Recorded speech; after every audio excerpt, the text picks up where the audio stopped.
Tayo itong binibuild na wheelset ng bike na yun. Yun yung bike na yung kulay green na yan. Okay. So, yun ay 26er. Ang tawag, power track. Okay.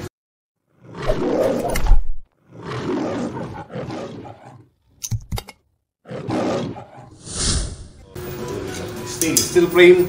Isa 26er lang yan, Luz. 26er lang yan. So, ang ginawa dito, nagpalit na lang. Ito yung rim niya. Ang stock ng rim.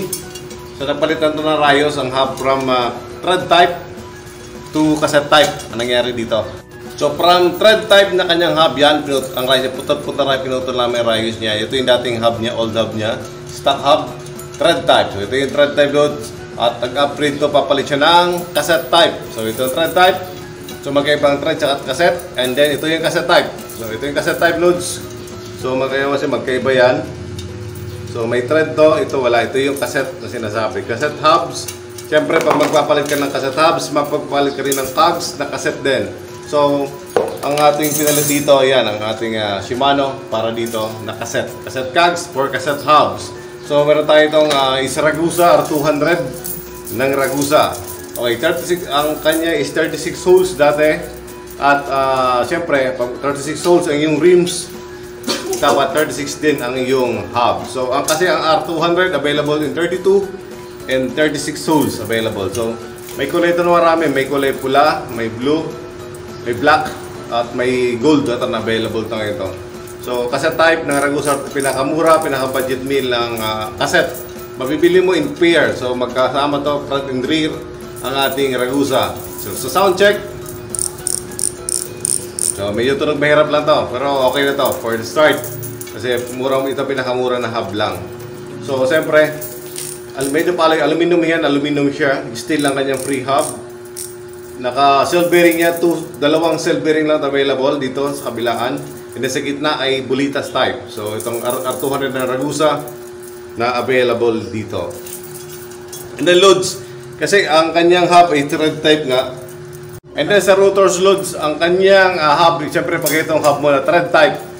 So, depende kasi sa hub na meron ka, ito thread type. Ginamit dito na rotors, ito yung 6 volt din siya, pero ito may adapter siya.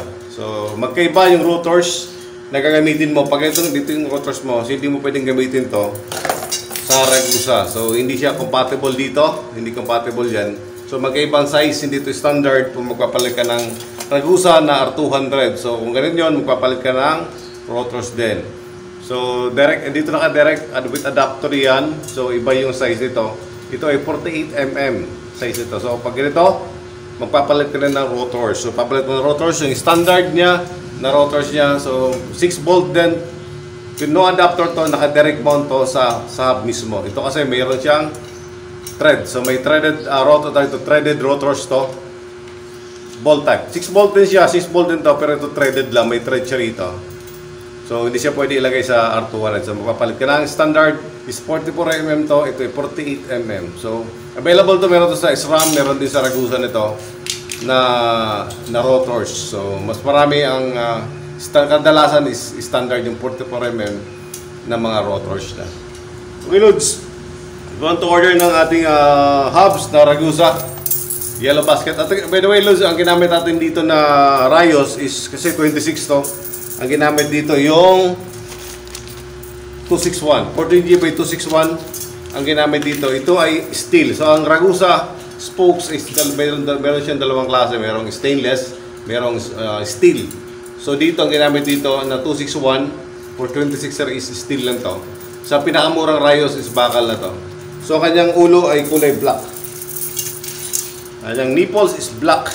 Black siya. So, available din sa yellow basket. Pinakamura yan. Pinakamura na spokes na rayos. Available in all sizes din ng ating Ragusa spokes. And 261 for 26er. Yellow basket, ang ating Ragusa R200. Dyan. Ang ating spokes. And dyan din. Sama ko na ng rotors dyan. Standard, 44mm. And then, yellow basket lahat. If you want to order lahat na yan, nasa yellow basket, pumili ka lang kung ano yung part na gusto mo na orderin. Ilagay ko lahat ng link para dyan, para easy lang pag-order ka. Kung mag-upgrade ka from thread type to cassette type na hubs. Yun na, Lods. Yellow basket, lahat ng yan.